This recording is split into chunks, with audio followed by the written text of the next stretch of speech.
अस्सलामुअलैकुम जी, मेरा नाम डॉक्टर अरसलान है और मैं कंसल्टेंट आई सर्जन हूँ आईकॉन आई केयर लाहौर के अंदर।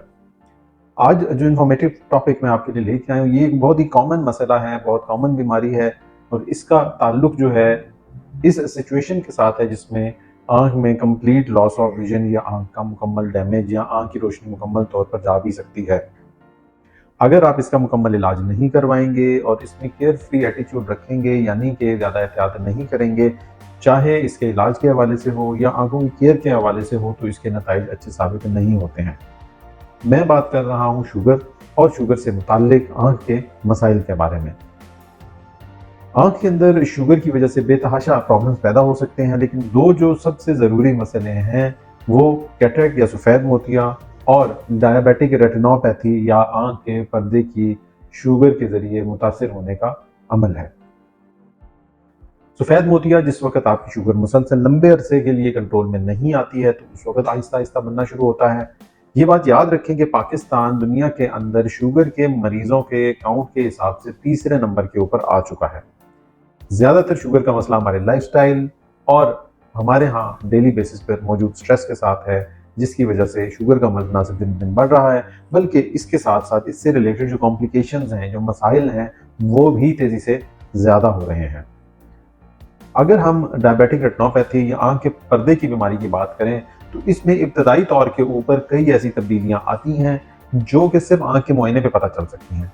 अगर आपकी शुगर अनकंट्रोल्ड है या आपको लंबे अरसे से शुगर है, तो आपको लाज़मी चाहिए कि हर 6 माह या साल में कम से कम 1 दफ़ा आँखों के अच्छे डॉक्टर को पर्दे का मुआयना ज़रूर करवाएँ, ताकि हमें ये पता चल सके कि आँख के पर्दे में क्या कोई शुगर का डैमेज तो नहीं आ रहा है।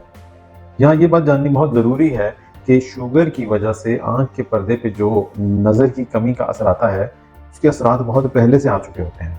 वक़्तन-फ़वक़्तन मुआयना हमें विज़न लॉस के शुरू होने से बचा सकता है।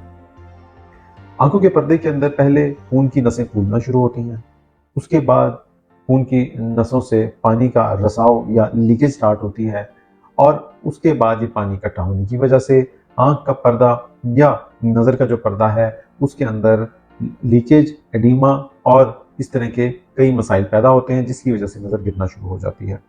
लंबे अरसे के अंदर आँख के बाकी हिस्सों में, आँख के पर्दे में खून की नई नालियाँ भी बननी शुरू होती हैं। ज़ाहिरी तौर पर ये एक अच्छा अमल है, लेकिन खून की नई नसें जो बनती हैं, ये नेचुरल नसों से बिल्कुल मुख्तलिफ हैं और चूँकि ये नॉर्मल नहीं होती हैं, अल्लाह की तरफ से जो बनाई गई रूटीन में जो खून की सप्लाई है, ये उसके अलावा है, तो ये आँख में लीकेज स्टार्ट कर देती हैं और आँख में ब्लड के इकट्ठे होने का या ब्लीडिंग का बाइस बनती हैं। आखिर में अगर हम इसको टाइमली ट्रीट ना करें, तो इसकी वजह से पर्दा अपनी जगह से उखड़ भी सकता है और नज़र का मुकम्मल लॉस भी हो सकता है। इसके अगली स्टेज के अंदर आँख में काला मोतिया और आँख मुकम्मल तौर पर ज़ाहिर भी हो सकती है। ये जितनी भी चीज़ें आपको मैंने बताई हैं, ये बिल्कुल इसी तरीके से हैं। हम डेली बेसिस के ऊपर बहुत सारे पेशेंट्स देखते हैं, जिनमें शुगर की वजह से आँख का पर्दा इस कदर डैमेज हो चुका होता है। शुगर का इलाज आँख के इलाज के साथ-साथ होना बहुत ज़रूरी है।